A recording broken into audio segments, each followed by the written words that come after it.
if you want to understand what has changed in Hong Kong in recent years. The recent case of Jimmy Lai is a precise example of this change. In December 2025, when the Hong Kong court found Jimmy Lai guilty, it was not just a verdict against a media owner. In fact, it was a practical picture of China's national security law, which was implemented in 2020. This was the first time this law was used so extensively against a major media figure. So it was seen as a signal of how this law would be implemented going forward.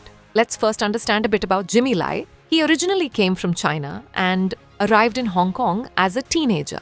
Through hard work, he first did business and then in 1995 started a newspaper called Apple Daily. This newspaper was different from the others. Its language was straightforward, its tone was clear, and it openly criticized Beijing's policies. Jimmy Lai wasn't just the owner but also wrote columns, gave interviews, and publicly stated that Hong Kong should maintain its freedom and identity. Jimmy Lai was able to do this in Hong Kong because its system was different from the rest of China. When Britain handed Hong Kong over to China in 1997, the one country, two systems formula was established. This meant that Hong Kong would remain part of China, but its legal system, courts, and civil liberties would remain separate. This arrangement was meant to last until 2047, and it is because of this system that Hong Kong became an international financial hub.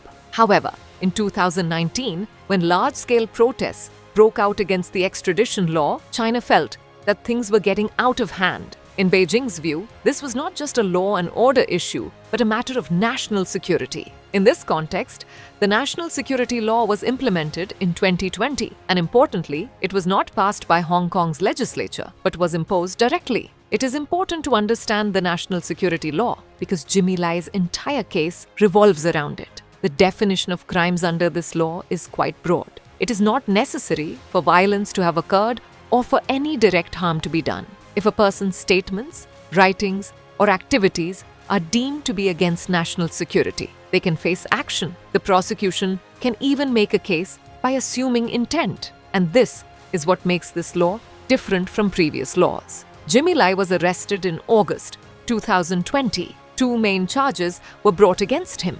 The first was under the colonial-era sedition law, which had been nearly dormant for a long time.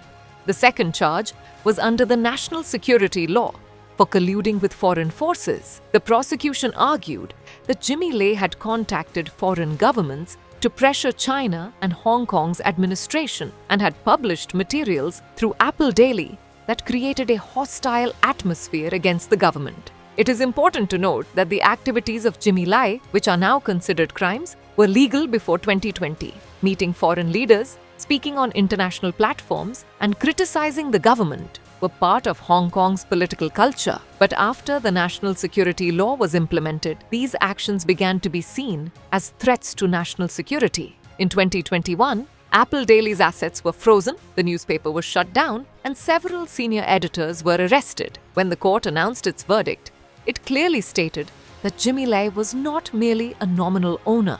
According to the court, he determined the editorial direction of the newspaper, which made him the center of the conspiracy. The court also stated that Jimmy Lai's behavior did not change even after the national security law was implemented, and he continued to hold the same stance. Therefore, the court refused to accept that he was unaware of the law's impact. The most important part of the verdict was the court's definition of Jimmy Lai's intent. The court believed that his aim was not just democratic reform, but to weaken the Chinese Communist Party. This conclusion makes this verdict far-reaching because it means that political views, journalism, and foreign contacts combined can now be considered matters of national security.